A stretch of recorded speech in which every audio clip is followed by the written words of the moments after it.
Hi, and welcome to Prepping Essentials. Hi, and welcome back into the kitchen. It seems ages since I did a video for you on cooking with your preps, so I thought I'd rectify that and do a take on a previous recipe, which is bread. You'd have seen me cooking bread in a previous video, but with a bit of a different take on the bread. We're going to be making some sultana bread.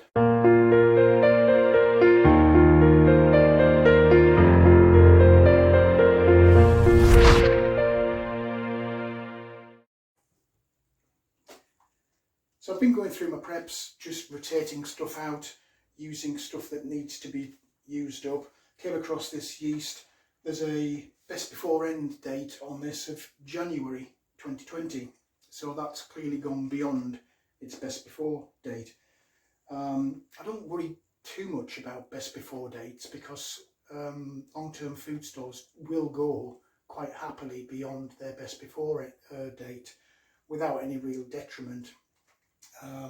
Clearly the longer you do leave it, the taste might vary a little bit, but I don't generally worry too much. It depends what it is. Similarly, these sultanas, I do keep quite a bit of dried fruit. Best before date on these is February 2020, so again these have gone, 6 months beyond. Though if I feel through the packet, you can still feel these are still quite nice and moist. So again, I'm not too worried about these. I guess really yeast is probably one of the only exceptions to the rule, in that the longer you leave it beyond its best before date, the less active it becomes when you use it in the cooking.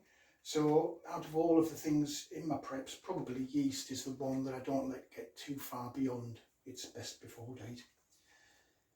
Anyway, we'll run through the ingredients so you can see what we've got, and then we'll get some cooking done.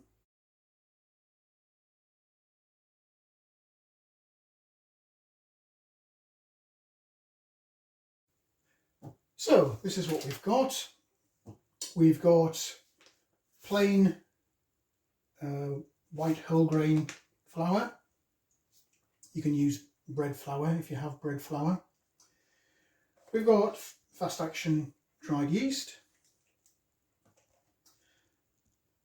some warm water, our sultanas, a little bit of sugar, a little bit of salt.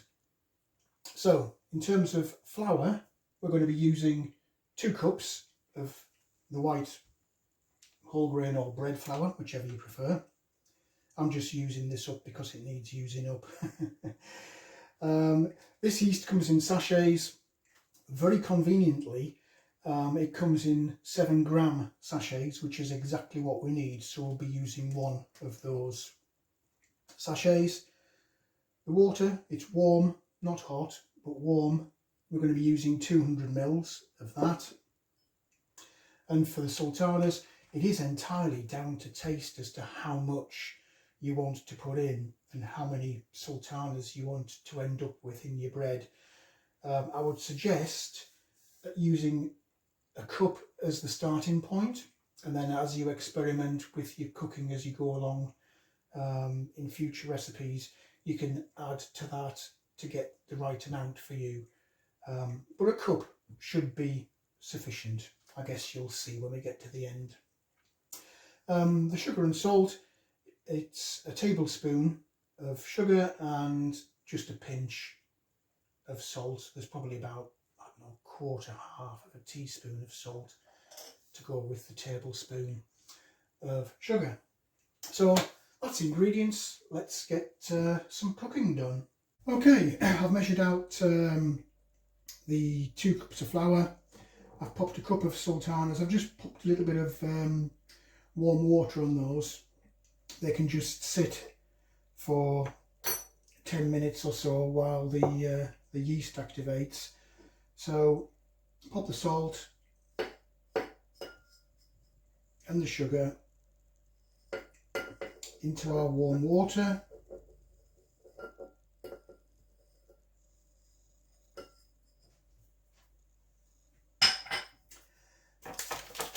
And add the yeast.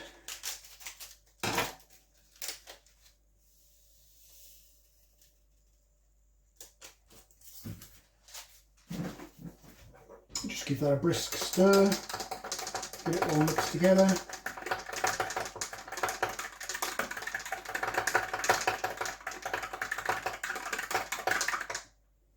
And then we'll just let that sit for 10 minutes to activate the yeast. The flour can go straight into the mixing bowl.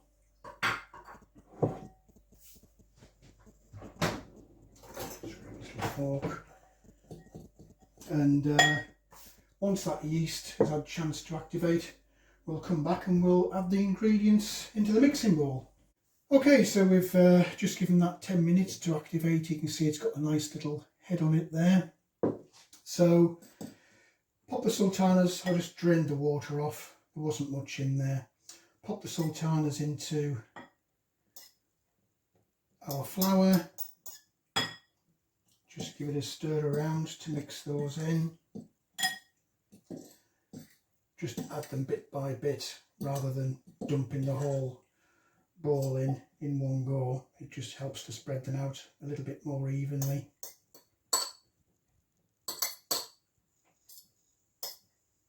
Oh, stray one there. Let's mix those in so that we're sure they're evenly distributed throughout the flour. Make a little well in the middle and then pop in our yeast. Stir that in, try and fold in the flour from the edges.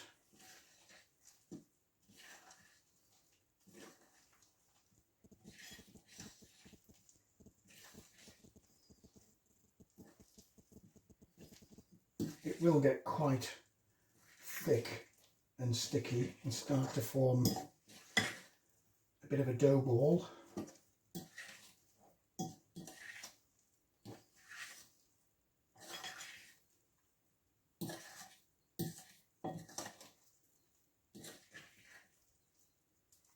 I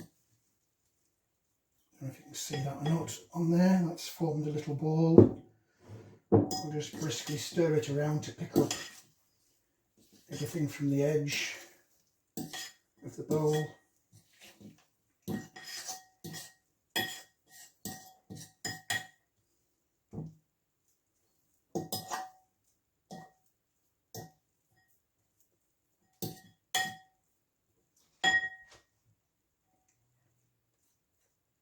And that's ready for turning out. Just make sure everything is off the edges.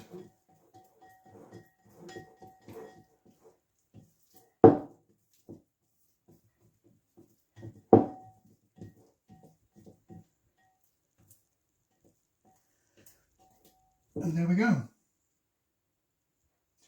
So that just needs turning out.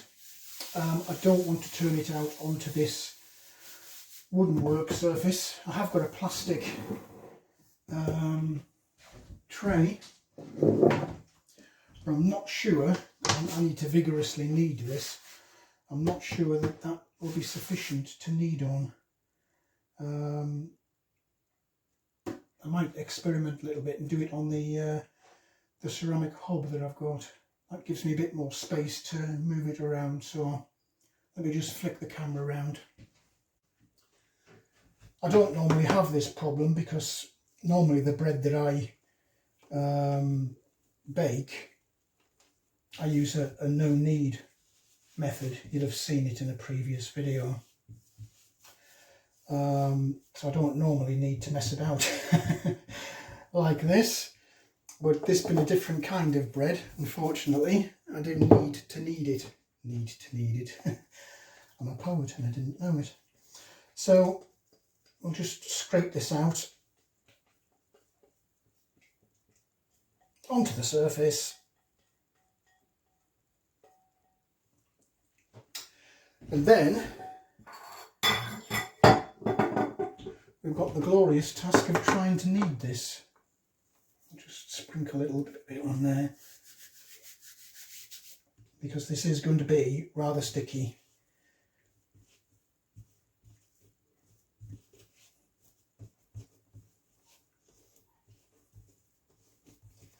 Yeah, I wouldn't have got away with this on the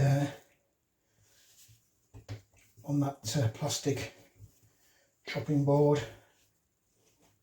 So rather than watch me kneading this for the next 5 minutes, I'll just quickly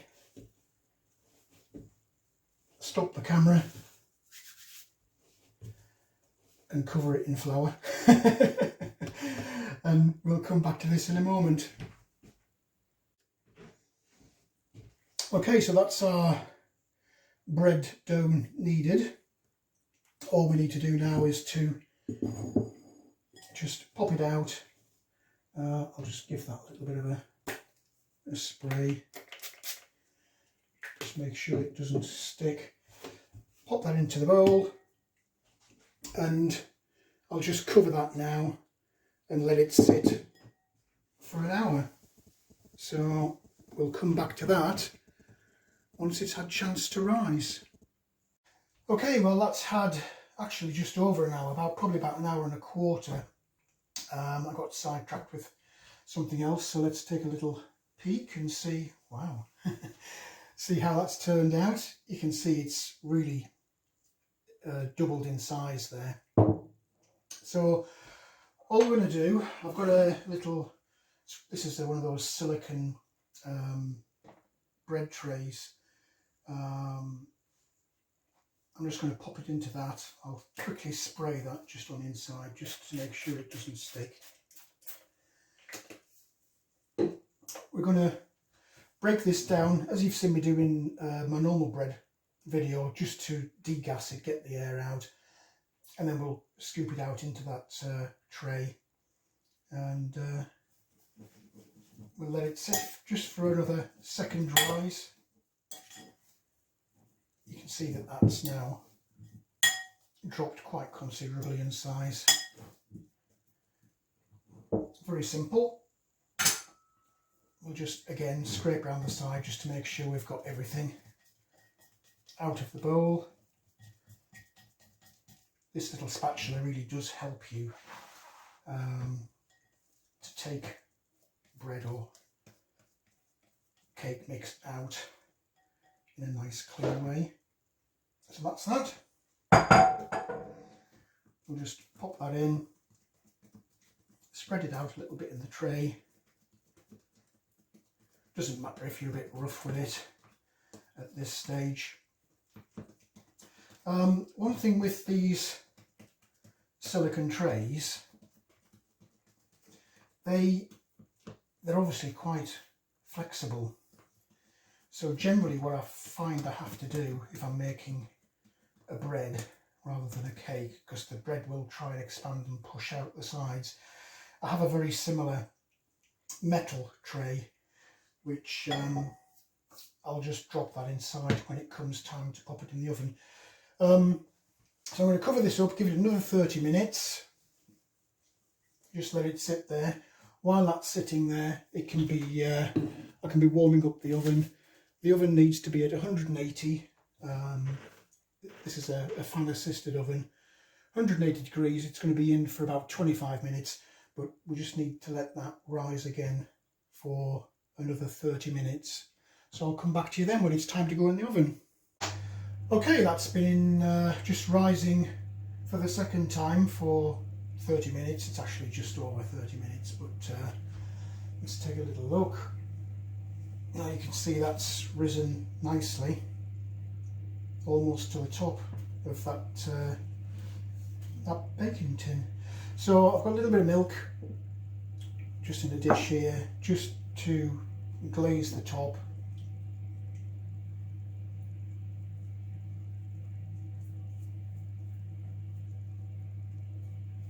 That'll just help it to brown a little bit. If you want it to really brown up, you can use a beaten egg and just wash it over the top with the beaten egg. Not too much of this because you don't want to drown it. Okay, I don't know if you can hear in the background, but The oven's on 180. We're just going to pop that in. See if I can do this without dropping everything. So 180 degrees. We'll just open up the oven, quickly grab the tray, pop that in the middle of the shelf. Well, that's been in for 20 minutes. I'm just going to take a very quick peek. And that's browning off nicely. Not over browned. So we'll leave that for another 5 minutes and come back to it and see what we've got. Well, the bread's had its 30 minutes, so I'm just going to pull it out of the oven.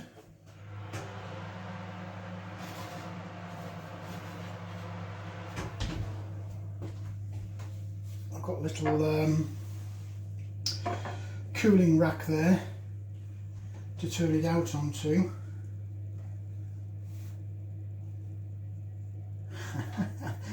That's a little bit warm.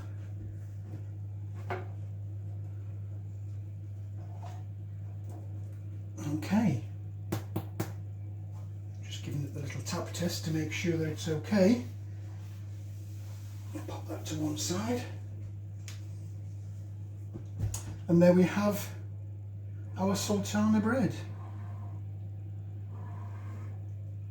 Looking very nice.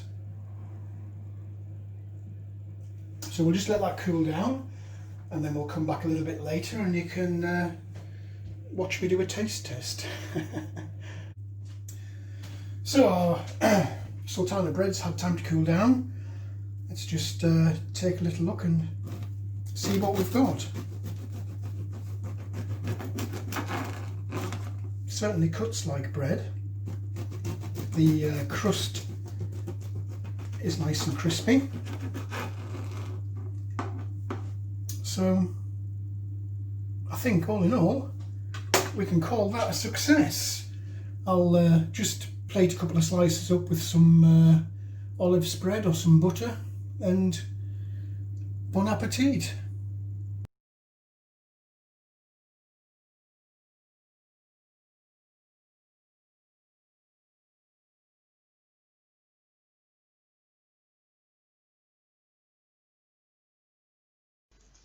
Well, that's it for this video. I hope that you enjoyed watching me cook with my preps and that maybe you'll give that recipe a go as well. It is a nice way of using your dried fruit in a little bit of a different way rather than just baking cakes. If you did like the video, please do click on the like button. Also feel free to hit the subscribe button if you haven't already done so. As always, I welcome any comments, questions or suggestions you might have. Do you have any recipes, different bread recipes or different ways of using your dried fruit or any preps for that matter? Let me know in the comments section below. But for now, thanks for watching and I look forward to seeing you in the next video.